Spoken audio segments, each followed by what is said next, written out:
आवाराची नाम की एक डॉल है जो कि दुनिया की सबसे श्रापित डॉल है। ये घटना है 1795 की। महिमगढ़ राज के महाराज भवचंद्र तथा उनकी महारानी रानी कुनाक्छली दोनों ही काफी परेशान थे। 10 साल होने के बावजूद भी उनकी एक भी संतानें नहीं थी। एक दिन अचानक उनके महल में एक साधु आता है। वो साधु बार बार लोगों से महल के अंदर जाने की बात कर रहा था, पर सिपाहियों ने उसे अंदर जाने से रोका। वो साधु सिपाहियों से बार बार कह रहा था, मुझे महाराजा से मिलना है, मुझे महाराजा से मिलना है। तभी वर्यम जी आते हैं। वर्यम जी महिमगढ़ के महामंत्री थे। वर्यम जी कोमल स्वभाव के थे। उन्हें वो दृश्य देखा नहीं गया, इसलिए उन्होंने साधु को अंदर बुला लिया। महाराजा ने उस साधु से कहा, आपका हमारे इस महल में स्वागत है।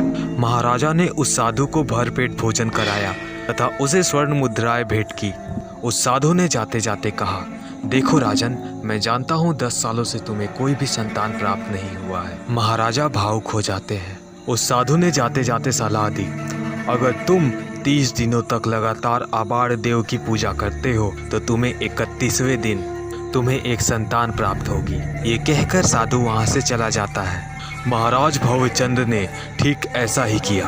उन्होंने ठीक वैसे ही आबाड़ देव की पूजा की 30 दिन तक लगातार। 31वें दिन रानी कुनाक्छली को एक पुत्री होती है। ये पुत्री आबाड़ देव की कृपा से हुई थी, इसलिए महाराजा ने अपनी पुत्री का नाम आबाराची रखा और महाराजा ने संतान प्राप्ति की खुशी में आसपास के सभी राजाओं को आमंत्रित किया और रात्रि को जश्न का ऐलान किया। सभी लोग प्रसन्न थे। उस जश्न में महाराजा के छोटे भाई भूमेश्वर प्रताप भी मौजूद था। भूमेश्वर प्रताप आबाराची को मारने के उद्देश्य से आया था, क्योंकि भूमेश्वर प्रताप सिंह महाराजा से बहुत ईर्ष्या करता था। राजकुमारी आबाराची के पैदा होते ही भूमेश्वर प्रताप सिंह क्रोधित था, क्योंकि भूमेश्वर प्रताप सिंह ये चाहता था कि महाराजा का कोई भी संतान ना हो और उन्हें भूमेश्वर प्रताप सिंह के बेटे को ही अपना बेटा मानना पड़े। लेकिन आबाराची के पैदा होते ही भूमेश्वर प्रताप की सारी रणनीतियां समाप्त हो जाती है। इसलिए भूमेश्वर प्रताप सिंह ने महाराजा के कमरे में मौका देखते ही आग लगा दी। महाराजा भवचंद्र और महारानी कुनाक्छली इस आग में मारे जाते हैं, लेकिन संजोग से वर्यम जी ने आबाराची को बचा लिया। वर्यम जी समझ चुके थे भूमेश्वर प्रताप सिंह ही कातिल है, इसीलिए भूमेश्वर प्रताप सिंह ने महामंत्री वर्यम जी को ही फंसा दिया तथा उन्हें मौत की सजा सुनाई जाती है। और तो और महामंत्री वर्यम जी के पुत्र हरिओम को भी मरवा दिया जाता है। कुछ वर्षों बाद जब आबाराची 12 वर्ष की हो जाती है, तभी आबाराची ने भूमेश्वर प्रताप सिंह से पूछा था कि आखिर उसके माता पिता को किसने मारा था। भूमेश्वर प्रताप सिंह ने आबाराची को कह दिया था उसके माता पिता को मारने वाला यहाँ का महामंत्री वर्यम था। आबाराची ने कहा, वर्यम ने मेरे पिता और माता को क्यों मारा था? भूमेश्वर प्रताप सिंह ने चालाकी से कहा, वर्यम बहुत ही चालाक मंत्री था। उसने अपने पुत्र हरिओम को यहाँ का राजकुमार बनाने के लिए ये सब षड्यंत्र रचा था। उस रात तुम भी मर गई होती अगर सही वक्त पे मैंने ना बचाया होता। ये सब सुनने के बाद आबाराची के मन में बदले की भावना जग उठी। आबाराची ने भूमेश्वर प्रताप से कहा, अच्छा तो वर्यम कहाँ गया? भूमेश्वर प्रताप सिंह ने कहा, वर्यम भाग गया। उस रात वो भाग गया, उसे कोई भी नहीं पकड़ पाया।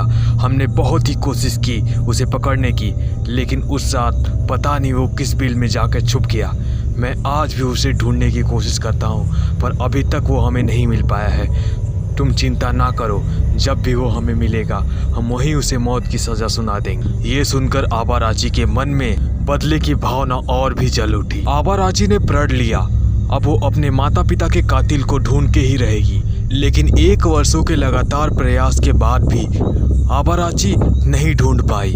आबाराची ने अपने जन्मदिन के ही दिन एक ऊंची पहाड़ी से कूदकर अपनी जान दे दी थी।